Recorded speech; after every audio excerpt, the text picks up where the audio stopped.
77 over 15 wicket 245 run और दूसरे दिन के अंत में साउथ अफ्रीका की दूसरी पारी में विकेट बचे हैं सिर्फ 3।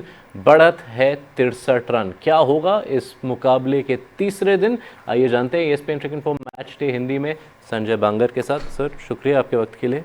आपका अनुमान था कि इस पिच पर 200-220 से ज़्यादा रन बनाने मुश्किल होंगे, ठीक वैसा हुआ। लेकिन क्या ऐसी कोई सोच थी आपकी कि 15 विकेट गिर जाएंगे और ये मैच लगभग ख़त्म होने के रास्ते पर होगा? नहीं, ये मैंने बिल्कुल भी सोचा नहीं था यश, क्योंकि ऐसा लग रहा था क्योंकि डे वन के ऊपर थोड़ा सा स्लो रहेगा स्कोरिंग रेट, बट इतने जल्दी वो ड्राइनेस के कारण थोड़ा सा पफ ऑफ डस्ट निकलना शुरू हो जाएगा, ये मुझे थोड़ा सा सरप्राइजिंग लगा। और इस वजह से वो आपको रिटर्न्स देखने को मिले, क्योंकि फिर बल्लेबाज ने अपने डिफेंस या अपने मेथड्स को ट्रस्ट करना छोड़ दिया, जिसके कारण बिल्कुल हावी रहे आज के दिन में गेंदबाज। जी हाँ, एक वो दौर था जब इस मैदान पर दिन भर के खेल में विकेट नहीं गिरते थे और आज ये हो रहा है।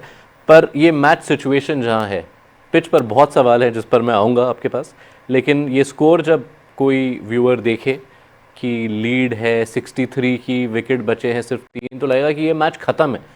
लेकिन इस पिच को देखते हुए अगर साउथ अफ्रीका इस लीड को 120-25 तक पहुँचा देते तो क्या गेम ऑन है? देखिए, भारतीय टीम में गहराई काफ़ी है और 120 भी पहुंच जाए साउथ अफ्रीका, और पहुंचना बहुत कठिन है, क्योंकि जिस स्तर के अपने पास गेंदबाज है, अब यहाँ से और 60 रन किस तरह से जोड़ सकते हैं अंतिम 3 बल्लेबाज, वो थोड़ा सा मुश्किल लगता है। बट यदि पहुंच भी जाते हैं तो भारतीय टीम में गहराई काफ़ी है, और सिर्फ फिर रह जाती है बात दो पार्टनरशिप्स की, 30-30, 40-40 रनों की।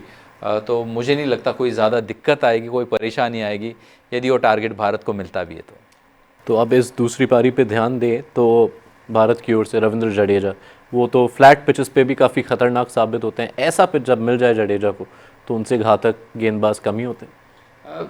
जो उनकी सबसे बड़ी स्ट्रेंथ है वो है कंसिस्टेंसी, एक ही टप्पे के ऊपर लगातार गेंदबाजी करने की। कभी कभी ऐसे लगता है जब पिच से कोई मदद नहीं मिली हो तो फिर क्या रविंद्र जडेजा थोड़ा सा धीमा डाल सकते हैं, क्या वो थोड़ा सा वेरिएशन कुछ डेवलप कर सकते हैं, मगर ऐसी सतह के ऊपर उनको कोई ज़्यादा ज़रूरत पड़ती नहीं है किसी भी वेरिएशन की, और फिर वो चीज़ उनके काम में आ जाती है। तो ऐसे पिच के ऊपर आपको सिर्फ लगातार गेंदबाजी करनी है एक ही स्पॉट के ऊपर, और थोड़ी सी अगर आप रफ्तार बढ़ा दे, और वो भी एक ताकत है रविंद्र जडेजा की कि वो उस रफ्तार से अभी भी लंबे स्पेल डाल सकते हैं। इसके कारण उनको इतने अच्छे रिटर्न्स मिलते हैं भारतीय कंडीशंस में। साउथ अफ्रीका के बल्लेबाज उस दूसरी पारी में उस स्कोर कार्ड पे एक कप्तान का नाम अलग से दिख रहा है जो खड़े हुए हैं, डटे हुए हैं।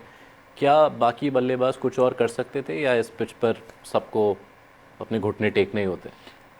देखिए, आपने ही बोला कि बहुमा ने बढ़िया बल्लेबाजी करी, और जिस तरह से बहुमा ने बल्लेबाजी करी, एक वहाँ पर सीख छोड़ गए कि आप थोड़ा सा यहाँ पर इस सतह के ऊपर फ्रंट फुट पे खेलने को देखिए, क्योंकि बॉल के पिच तक जाकर अपने डिफेंस को ट्रस्ट करना एक बहुत बड़ी बात होती है। तो वो उन्होंने करके दिखाया। उसके बाद आपकी जो स्कोरिंग शॉट है तो वो ऑटोमेटिक आप खेल ही जाते हैं, वो इंस्टिंक्टिवली खेल जाते हैं। जो स्वीप शॉट उन्होंने खेला, तो कुछ अन्य बल्लेबाजों के लिए यदि आप डिफेंस करते रहते हैं, किसी का ड्राइव अच्छा होता है, किसी का लॉफ्टेड शॉट अच्छा होता है, या किसी का स्वीप अच्छा होता है, तो आप अपने आप को मौका देते हैं रन बनाने का। तो वो काम बहुमा ने करके दिखाया। मगर अन्य जो कुछ बल्लेबाज थे वो फ्रंट फुट पे खेलना ही नहीं चाहते थे, सारी गेंदें पीछे खेलना चाहते थे, और फिर कोई मौका ज़्यादा बचता नहीं है। यदि बॉल थोड़ा सा अनुमान से अधिक कुछ भी बिहेव कर जाए तो बैकफुट पे आपको टाइम रहता नहीं एडजस्ट करने का। जी हाँ, कोई ख़ास पार्टनरशिप्स नहीं हो पाए हैं साउथ अफ्रीका की इस पारी में। लेकिन अब अगर दूसरे दिन की शुरुआत पे जाए तो भारत के लिए वो जो दूसरे विकेट की साझेदारी, 57 रन सिर्फ, लेकिन इस मैच की हाईएस्ट पार्टनरशिप, और वो राहुल और वॉशिंगटन की जो साझेदारी थी, वो फ़िलहाल इस मैच का ऑलमोस्ट पॉइंट ऑफ डिफरेंस लग रहा है।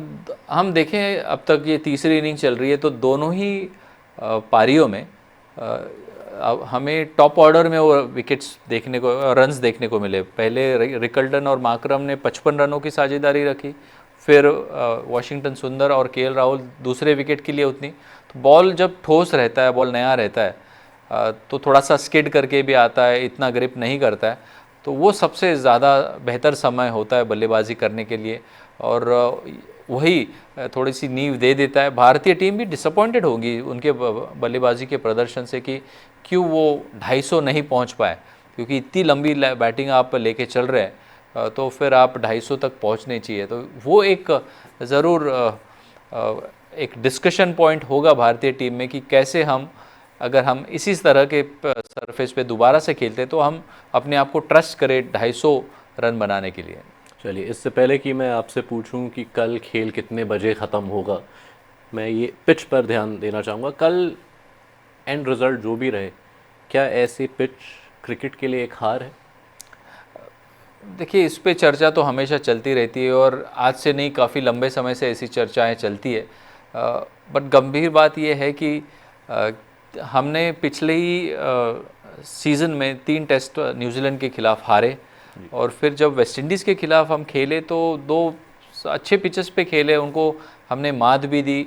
हालांकि स्किल लेवल इतना ऊपर नहीं है वेस्ट इंडीज़ प्लेयर का, बट फिर भी वो टेस्ट मैचेस अच्छे चले। गेंदबाजों को मेहनत करनी पड़ी अपने विकेट्स लेने के लिए और बल्लेबाजों को मौका भी मिला यदि वो लंबी पारी खेलते हैं तो हमें वो कॉन्फिडेंस देना पड़ता है बैट्समैन को, इवन इन भारतीय बल्लेबाजों को। तो यदि आप बगैर कोई 50 रन बनाएं हम ये सीरीज़ ख़त्म करते हैं, अगर यदि गुवाहाटी वाला पिच भी इसी तरह का मिलता है तो फिर हम जब न्यूजीलैंड में जाएंगे तो आपकी बल्लेबाजी के क्रम में 4 इनिंग में कोई भी 50 या 60 रन बनाने वाला बल्लेबाज नहीं होता। तो वो एक प्ले ज़रूर करता है फैक्टर, तो वो कहीं ना कहीं हमें दूर जाना चाहिए क्योंकि हमारे पास स्किल लेवल इतना बेहतरीन है, चौथे 5वें दिन भी टेस्ट मैचेस जीते जा सकते हैं।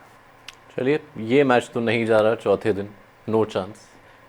तो तीसरे दिन किस तरह ये मैच ख़त्म होगा, क्या स्कोर्स रहेंगे, क्या लग रहा है आपको? हाँ, देखिए, जहाँ तक मेरा मानना है कि 100 से कम ही रन चेज़ करने पड़ेंगे भारत को, और 100 से कम रन अगर चेज़ करने हो तो बात रहती है 30-40 रनों के पार्टनरशिप की।